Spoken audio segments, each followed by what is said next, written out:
ಮನುಷ್ಯನ ಜೀವನದಲ್ಲಿ ಇವತ್ತು ಮನಃಶಾಂತಿ ಬಹಳ ಅವಶ್ಯಕತೆ.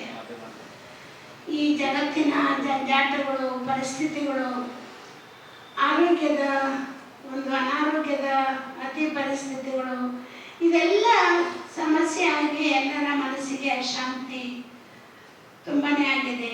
ಸಮಸ್ಯೆಗಳು ಅತಿಯಾಗಿದೆ. ಅವರಿಗೆ ಭಗವಂತನ ಧ್ಯಾನ ಮಾಡೋದಕ್ಕೂ ಪುರ್ಸೊತ್ತಿಲ್ಲ. ಭಗವಂತನ ಧ್ಯಾನ ಸತ್ಯ ಹೃದಯದಿಂದ ಯಾರು ಮಾಡ್ತಾ ಇಲ್ಲ. ಕಷ್ಟದ ಸಮಯದಲ್ಲಿ ಭಗವಂತನ ಮೊರೆ ಹಿಡಿದ್ರೆ ಭಗವಂತನ ಧ್ಯಾನ ಮಾಡೋಕ್ಕಾಗಲ್ಲ, ಮನಸ್ಸು ಭಗವಂತನ ಹತ್ರ ಹೋಗಲ್ಲ. ಅದರಿಂದ ಅವರು ಭಗವಂತನ ಸತ್ಯ ಅರಿವನ್ನ ಹೊಂದಿ ತಾವು ಯಾರು ಭಗವಂತನ ಮಕ್ಕಳು ಹೇಗೆ ಅಂತ ಅರ್ಥ ಮಾಡಿಕೊಂಡು ಭಗವಂತನ ಜೊತೆಲಿ ನೇರವಾದ ಸಂಬಂಧ ಬೆಳೆಸಿದಾಗ ಅವರ ಮನಸ್ಸಿಗೆ ಡೈರೆಕ್ಟ್ ಆಗಿ ಭಗವಂತನಿಂದ ಒಂದು ಶಾಂತಿ, ಶಕ್ತಿ, ಸಮಾಧಾನ ಇವೆಲ್ಲವೂ ಆತ್ಮದ ಒಂದು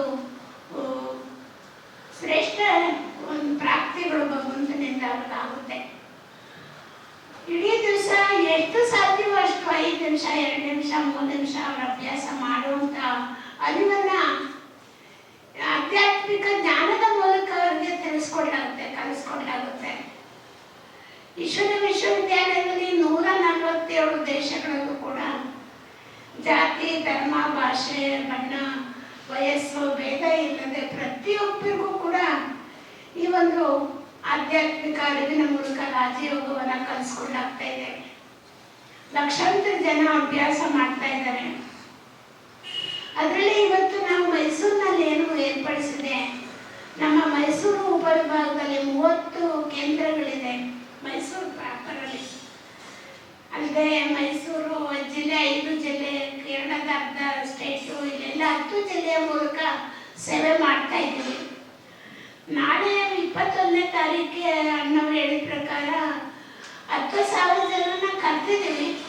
ಒಂದು 5-6 ಸಾವಿರ ಜನ ಬರುವಂಥ ನಿರೀಕ್ಷೆ ಇದೆ.